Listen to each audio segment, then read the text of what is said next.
আল্লাহ রাব্বুল আলামিন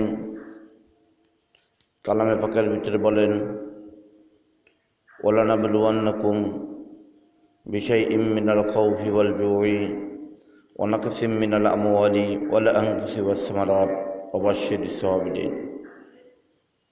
অন্যত্র আয়াতে বলছেন, লাকাদ খালাকনাল ইনসানা ফি আহসানি তাকবীম।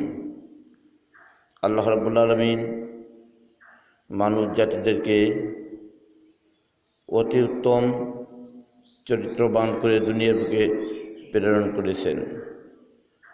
তাই আমরা আজ মানুষ জাতি, যেই মানুষ জাতি সমস্ত সেরাজীবের ভিতর থেকে অতি উত্তম, আল্লাহ রাব্বুল আলামিন মানুষ জাতিদেরকে সবচাইতে সম্মানীয় করে তৈরি করেছেন।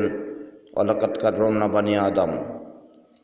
আল্লাহ বলেন যে আমি বনি আদমদেরকে সবচাইতে সম্মানী করে তৈরি করেছি, সবচাইতে উঁচু মর্যাদা, সব দিক দিয়েই মানুষ উন্নত।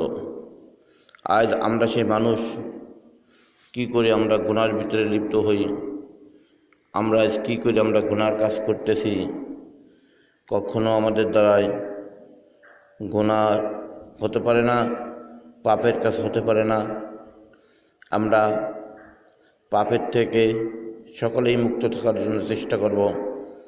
যদি কারণবশত কোনো রকমের ছোটো খুঁটিনাটি পাপ হয়ে যায়, তাহলে আমাদের আল্লাহর কাছে তওবা করতে হবে। তওবা যদি আমরা করতে পারি, আল্লাহ আমাদেরকে মাফ করে দেবেন। কিন্তু তওবার আগে একটা তওবা রয়েছে, যেই তওবা না করি আল্লাহ মাফ করবে না। যেমনটি যদি আপনার আমার কাপড়ে অথবা পরিধান করা জিনিসে যদি কখনো কোনো নাপাকি মাখিয়ে যায়, যেমনটি পায়খানা যদি আপনার আমার কাপড়ে মাখিয়ে যায়, তাহলে কাপড়টা নাপাক হয়ে যায়।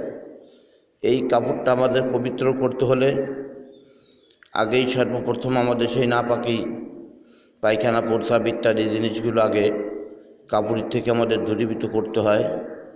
তারপরে যখন কাপড়টা নিয়মিতভাবে ধৌত করা হয়, ধৌত করার পরে আমাদের ইমাম আবু হানিফার নিকট ওটা পবিত্র হয়ে যায়।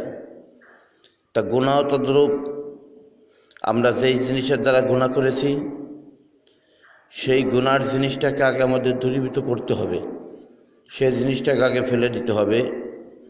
তওবার আগে আর একটা তওবা করতে হবে, তারপরে আমাদের জাহিরি তওবা করতে হবে। নচেত আমি আপনি গুনার ভিতরে থাকলাম, গুনাহ করতেই থাকলাম আর তওবা করলাম, আল্লাহ কখনো আমাদের এই তওবাকে কবুল করিবে না।